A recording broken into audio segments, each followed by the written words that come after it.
Hello and welcome. I have a really exciting build for you today.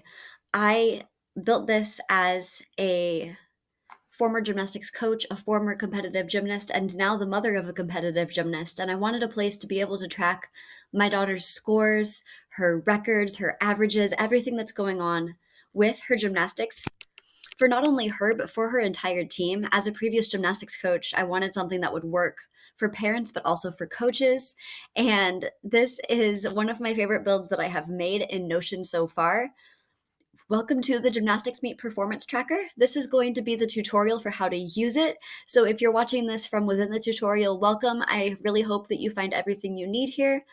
If you're watching it from YouTube and you found me that way and you're looking for a way to track your child's or your own gymnastics performances, go ahead and go to the link in the description, and there's a link to my Notion page, and there will be a coupon there for 25% off of any of my Notion templates, including this one. So feel free to take advantage of that.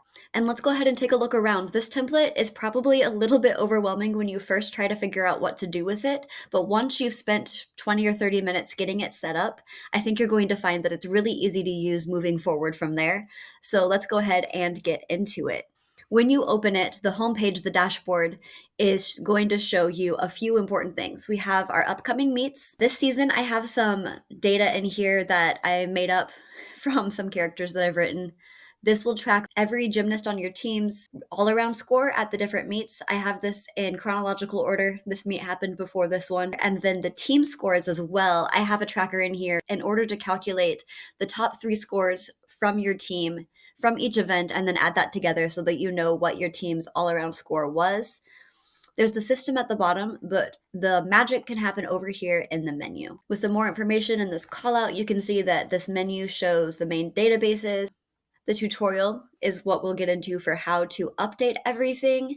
The All Gymnasts is where we're going to enter data. It's pretty accessible on your phone even. The team scores automatically calculates your team score for a meet, assuming the top 3 scores per apparatus, which is what I'm used to, at least at my daughter's level. Then gymnast data is where you can look things up afterward. There's average scores, your highest placement on each event, and all around records for each event based on the data that we provide. We're going to start by going into all gymnasts, and you'll see that we have the gymnasts get separated by meet, and there's a new page for every single meet that happens.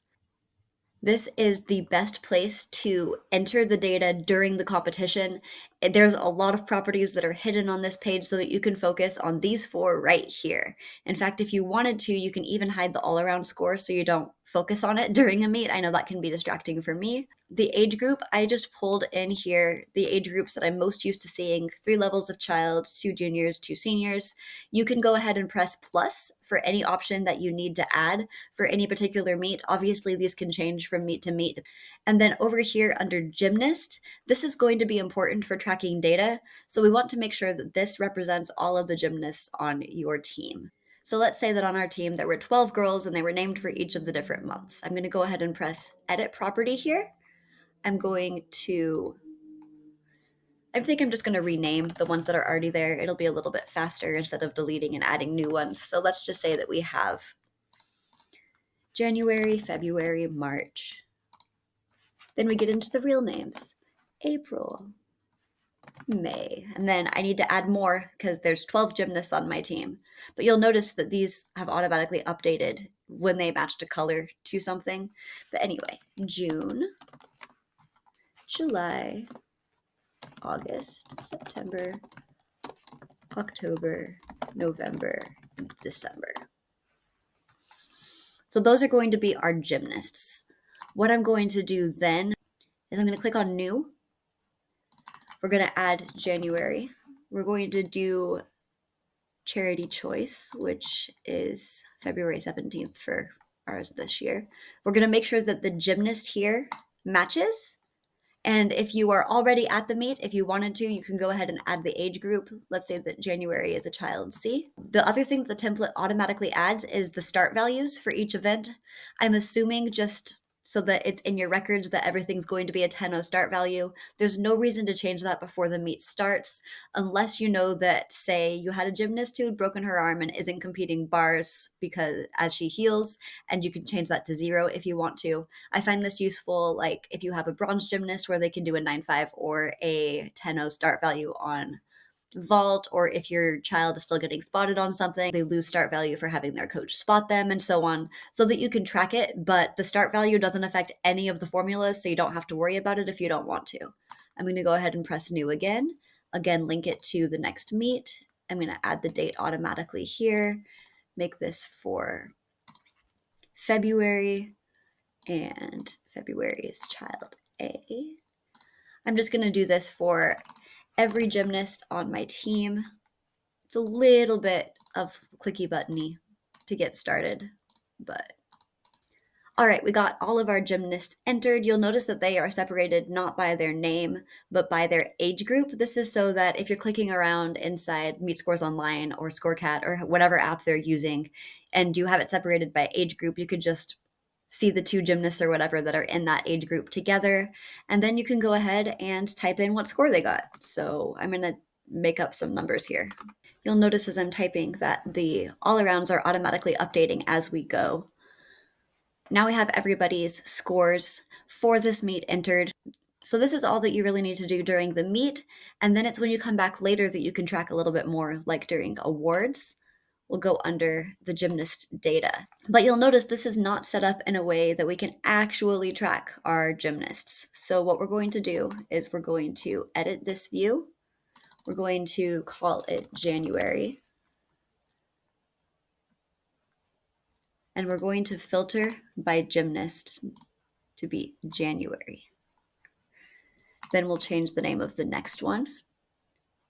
We will edit view. We're going to call it February and ensure that the gymnast that it's showing is February, which it is. This one will go ahead and edit. We're going to choose March. Filter by March. We could press plus to create new views, but that's going to get a little bit confusing. So what I'm going to do, in order to ensure that all of the filters and the dates and everything else that's showing up, including which properties are shown versus hidden, we're going to just duplicate this. Then we're going to call it June for our next person. And again, filter by gymnast June. And again, instead of plus, duplicate. And just keep on doing this until we have all of our gymnasts.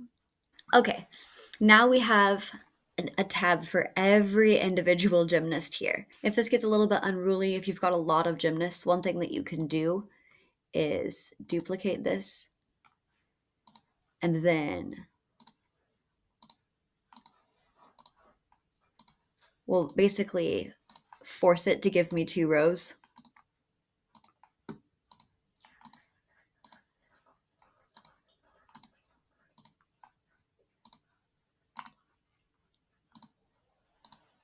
All right, what I ended up doing here is I duplicated this entire table by using this and then duplicate. And then I made it so that only the first half is up here and the second half here so that we can see it basically in 2 rows at the same time. Because we have this sample data here, I'm going to keep it because it's going to give us a better idea of the average than just the one meet we have. So you'll see here that the all-around scores now have an average of what happened in each meet. Because she didn't compete bars the first 2 meets, it's a pretty low average, but that's okay. So like, let's say that she got 11th and 13th. And then with this time, she ended up in 4th. We're trying to look at men here. There we go. So we can see her top place so far has been 4th place all around. Let's say that she got 2nd on vault and 8th on vault and 10th on vault. It's keeping that at her highest score of 2. Obviously, she's going to have gotten last in both of these places. And then this time she came back for, say, seventh, and now it's showing her highest place is 7. But she was doing great on beam. She ended up getting first at every meet. Obviously, she's going to have done really well there. Say that this was third. This was a really hard judge and ended up being second. You can see that this is updating to tell you which place that she got at each of those meets. This holds true across, so you can, at each meet that they go to, this is sorted by the date so that you can see them in chronological order looking down. So this one, like I said, it's a little bit convoluted to get set up, getting each individual in, but once you do, you're going to have a pretty good idea about what their scores were and how they're doing. If you ever wanted to, you can add extra views that sort them by their best event to worst or whatever. But I feel like chronological within this is useful because down here, what we have is their records, but they're blank right now. And that is because this is a very scary looking property. Like, there's a lot of words in there, but all we have to do is come in and say January for each of these, or whatever your first gymnast name is here.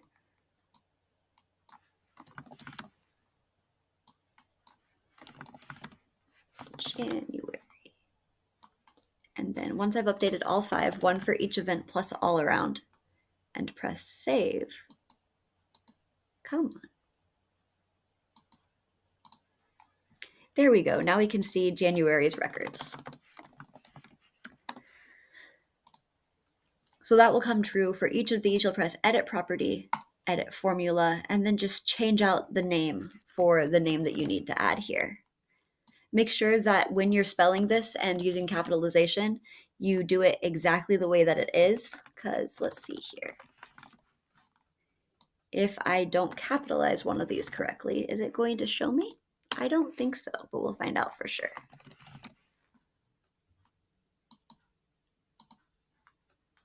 Yeah, see, our beam record isn't showing up because I didn't capitalize it exactly. So when you're typing in, this needs to be exact. So if you have Jennifer P and Jennifer H, and you have a period at it, use the period. If you don't use the period, or you're not going to be able to see the results.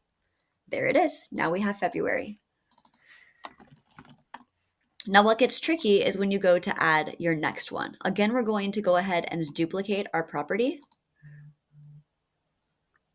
And then once we duplicate it, all we have to do again is edit our formula, change the name to, our next one would be June probably. So we had 5 to start with. And now we have June's record. So all you have to do to create a new one of these, so you have records for each student, is going to be click on it, press duplicate, and make sure that the name gets changed to the drop-down name that we've been using. In that all gymnasts, it's that drop-down name that it is reading. Then under team scores, just so you see what's going on, our charity choice now, what it's doing is it's calculating the top 3 scores for our team on each event and then adding them up. You don't have to do any of that math yourself. It just exists. And when we go home to our meet, we can see now that Charity Choice has its team score already updated, already ready to go right there. You can see too, Charity Choice is now organized by all around and showing us the results of every one of our gymnasts that competed there. So again, once you have all of those names updated and the places that you need to update the names, I think it's fairly simple to keep it updated, and it gives you a lot of data about how your gymnasts are doing.